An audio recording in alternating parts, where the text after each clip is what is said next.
Kembali di Apa Kabar Indonesia Malam, sebelum saya bertanya kepada narasumber saya, kita akan dengar dulu apa statement bakal calon Presiden Anies Baswedan dengan pemanggilan Caimin pemirsa di KPK. Ini dia. Saya sangat yakin seperti yang disampaikan juga oleh Gus Imin bahwa ini tidak ada masalah dan beliau datang ke KPK sebagai warga negara yang baik yang memenuhi panggilan setiap kali ada penegak hukum membutuhkan bantuan. Jadi saya yakin dan bismillah insyaallah semuanya lancar. Dan saya juga percaya mereka akan menjalankan tugas dengan profesional. Ya, sekarang saya akan tanya kepada Pak Ahyar. Pak, sebenarnya kasus pidana atau kasus hukum untuk korupsi contohnya, ada masa kadaluarsa tidak? Kalau lampau nggak boleh dibuka atau bagaimana? Ada. Itu diatur dalam pasal 78 Kitab Undang-Undang Hukum Pidana. Ada 4 kategori di situ. Kalau yang terlama itu daluarsanya adalah 18 tahun, terutama terhadap ancaman pidana yang di atas 12 tahun, ya Pak, 6 tahun di situ. Itu 18 tahun sejak terjadinya peristiwa yang dikatakan tindak pidana itu. Jadi ada. Untuk kasus Caimin 10-11 tahun yang lalu masih ideal tidak? Tergantung pasal berapa yang akan dipakaikan oleh, kalau sekiranya nanti, ini kan kita nggak tahu, pemanggilan ini oleh KPK hanya murni untuk saksi atau nanti di belakang hari dijadikan TSK. Kan selama ini kita juga lihat baik di KPK maupun juga di kepolisian, di kejaksaan, awal-awal pemanggilan itu bisa bermula dari saksi kemudian berubah status. Oke, baik. Sekarang saya sudah tersambung dengan Pak Saiful Huda yang merupakan Wasekjen PKB untuk memberikan pernyataannya karena sang ketum sebagai saksi di KPK hari ini. Selamat malam, Pak Saiful Huda. Malam Mbak, apa kabar? Ya, Assalamualaikum warahmatullahi wabarakatuh. Apa kabar juga? Semoga baik ya Pak ya. Boleh langsung dijawab saja, tapi saya mungkin mengajak untuk, mungkin kita tinggalkan sejenak lah untuk unsur politis, karena sudah pasti itu anggapan dari PKB. Tapi pertanyaan besar publik, terlibat tidak Caimin untuk kasus korupsi yang tengah ditangani saat ini? Ya, itu bisa ditanyakan ke pihak KPK, tapi kami meyakini Gus Imin sama sekali tidak terlibat menyangkut soal korupsi ini. Dan tadi posisinya kan dimintain keterangan sebagai saksi. Dan sudah ada yang tersangkanya. Dan tadi Gus Imin menyampaikan membantu KPK untuk mengklirkan dan secepatnya semoga ini bisa dituntaskan. Karena kan bisa berdimensi dua, publik berprasangka Gus Imin terlibat dan saat yang sama ada juga publik berprasangka ini politisasi. Jadi dua-duanya memang tidak menguntungkan bagi Gus Imin dan karena itu kita setuju mendorong kepada KPK untuk mengambil sikap secepatnya menyangkut soal ini. Tapi prinsipnya kami mengabarkan bahwa keyakinan kami dan hasil rekonstruksi dari berbagai hal, Gus Imin tidak terlibat terkait dengan ini. Oke, kalau misalnya memang PKB meyakini Gus Imin atau Caimin tidak terlibat, tapi ini semakin melebar ya karena ada politisi lain, Ibu Reina Usman yang kembali rumahnya digeledah oleh KPK. Ini bagaimana? Ya, tanyakan sama KPK. Oke. Jadi sekali lagi kita akan bantu sebagaimana komitmen Gus Imin, kita akan bantu KPK untuk menuntaskan kasus ini dan semoga secepatnya bisa dituntaskan. Baik. Ditahan dulu Pak Saiful Huda. Mungkin sekarang saya ke Pak Abraham Samad. Bapak, mohon maaf juga ya kalau misalnya ada pertanyaan dari publik. Apakah benar ini memang kali pertama KPK mengangkat sebuah kasus disangkakan ada unsur politis karena Caimin sebagai bacawa pres? Ada publik kemudian mengarahkan ini di zaman Bapak menjadi ketua KPK, Budi Gunawan pun menjadi tersangka pada saat itu menjadi calon tunggal Kapolri. Bagaimana? Oke. Jadi saya mau katakan begini Mbak ya, itu konteksnya berbeda ya.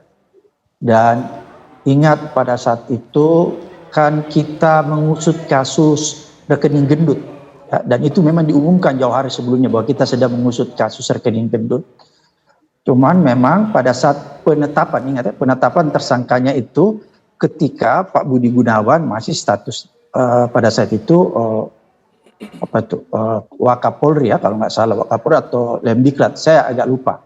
Tapi kasus besarnya itu adalah kasus rekening gendut, sebenarnya begitu Mbak. Jadi itu nggak bisa ditafsirkan sama dengan kasus Cak Imin. Ini kan pilpres ya, jadi terus kemudian yang kedua, selain pilpres kita bisa melihat rentang waktu tadi seperti yang saya katakan, bahwa proses pemanggilan Cak Imin, kalau proses pemanggilannya sebagai saksi itu hal yang biasa, lumrah sebagai proses hukum.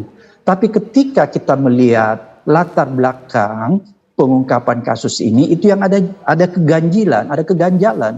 Apa keganjilannya? Seperti tadi yang saya katakan. Pertama, kasus ini terjadi di tahun 2012. Tapi kemudian baru diungkap di tahun 2023. Itu yang pertama. Kemudian yang kedua, pemanggilan Cak Imin itu baru dilakukan setelah Cak Imin mendeklarasikan dirinya sebagai bakal calon wakil presiden. Pertanyaannya, kenapa ketika Cak Imin masih berada di koalisi sebelah itu tidak pernah ada pemanggilan, ya? Baik.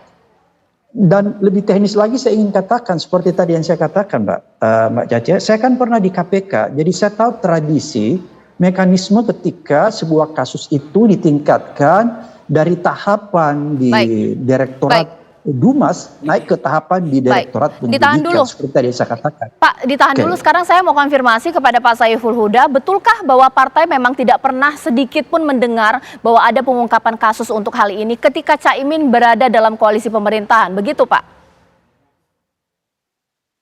Nggak ada, kita nggak tahu kalau ada kasus ini, karena kebetulan Gus Imin baru tahu setelah dapat surat seminggu yang lalu untuk dimintain keterangan supaya bisa datang ke KPK. Keterkaitan Cak Imin untuk kasus ini sebenarnya dalam rangka apa? Tahu, mengetahui kah, menyetujui kah? Nggak ada sama sekali. Oke.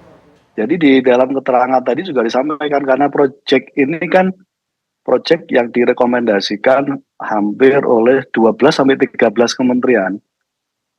Yang waktu itu, waktu zamannya Pak SBY ada semacam kepres yang mensepakati sebagai payung hukum terkait dengan kegiatan atau program ini. Baik. Karena itu Gus Imin relatif nggak tahu detail masalah ini. Baik. Oke, sekarang saya ke Pak Hyar. Pak, sebenarnya kan sederhana. Kalau tidak salah tidak usah takut.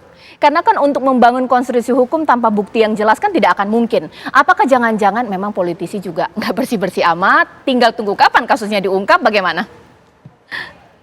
Iya kan, kalaupun ada politisi yang tersandung kasus, kan tidak semuanya politisi. Banyak juga yang baik-baik kan. Ya. Jadi jangan kita generalisir, jangan kita pukul rata semua politisi seperti yang politisi yang ada yang tersangkut kasus. Enggak juga, banyak juga yang baik. Juga jangan kita katakan juga mungkin semua orang yang alim pasti baik-baik saja. Kadang-kadang kan juga mungkin tidak kasus hukum dipolitisir. Oh, itu sangat mungkin. Bagaimana cara membangun konstruksi hukumnya? Kalau konstruksi hukum tentu kan yang orang yang membuat itu yang paling tahu kan. Apakah ini benar-benar ada bukti atau tidak? Ya. Apakah itu akan dibangun nanti dengan keyakinan dia atau petunjuk persoalan itu, atau juga bisa saja tidak tertutup kemungkinan ada saksi yang berbohong. Oke. Saya terlepas dari kasus ini ya, itu antara lain mengaku si X yang begini. Ya. Nah, itu sangat mungkin. Boleh ditambahkan dong Pak Abraham Samad, mungkin tidak seperti itu. Ada bukti yang kemudian diada-adakan, ada saksi kemudian berbohong. Karena publik berpikir nggak akan mungkin, kalau tidak bersalah ya tidak usah takut. Bagaimana Pak Abraham Samad? Pengalaman saya di KPK dan sebelum-sebelumnya, saya melihat selama ini KPK kan on the track ya. marwah pemberantasan korupsi dan marwah KPK sebagai lembaga yang dipercaya masyarakat itu dijaga betul. Tapi setelah era sekarang, saya harus jujur mengatakan bahwa marwah pemberantasan korupsi itu sudah hancur. Kita bisa lihat komisioner-komisioner KPK itu kan juga tersangkut masalah etik.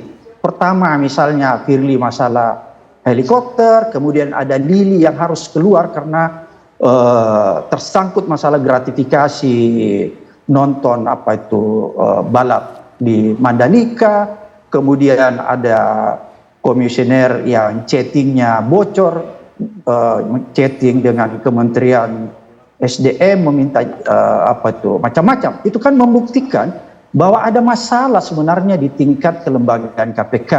Oleh karena itu, kalau sekarang masyarakat melihat bahwa kasus Cak Imin ini adalah kasus yang dipolitisasi, maka jangan dipersalahkan masyarakat, karena memang selama ini kita melihat ada penurunan standar moral. Jadi ada istilah yang saya ingin gunakan di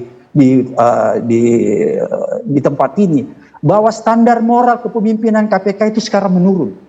Dan itu bisa mengakibatkan bahwa pengungkapan kasus itu nanti bisa disalahgunakan karena standar moralnya sudah turun. Artinya apa? Dia tidak lagi melakukan pemberantasan korupsi tanpa pandang bulu berdasarkan hukum-hukum yang ada, tapi melakukan pemberantasan korupsi berdasarkan nuansa-nuansa politik. Itu yang kita lihat sekarang, Mbak. Baik, terima kasih Pak Abraham Samad. Kita hargai pendapatnya, meskipun tadi sebelumnya saya sudah sempat memutarkan video pernyataan Firly, Ketua KPK, bahwa tidak ada unsur politik. Mungkin terakhir kepada Pak Saiful Huda, apakah dengan ini PKB atau mungkin Caimin tetap akan menyerahkan kooperatif untuk kasus ini diungkap dengan tuntas, ataukah jangan-jangan berdalih jangan politisir dong supaya kemudian tidak dikaitkan kasus? Bagaimana Pak Saiful Huda? Ya, tadi Gus Imin kan datang, artinya walaupun ada persepsi politisasi, ya kita tetap datang. Gus Imin kooperatif. Apapun yang diminta untuk dalam rangka menuntaskan kasus ini, Gus Imin pasti datang. Tapi kalau melihat dari konstruksi hukumnya, memang cukup tadi datang sekali, karena memang sekali lagi tidak ada kaitan sama sekali kasus ini terkait korupsi ini dengan Gus Imin. Baik, terima kasih Pak Saiful Huda, terima kasih Pak Abraham Samad, dan mungkin nanti saya masih akan berbincang dengan Pak Ahyar Salmi, nanti kita akan membahas kasus hukum lainnya.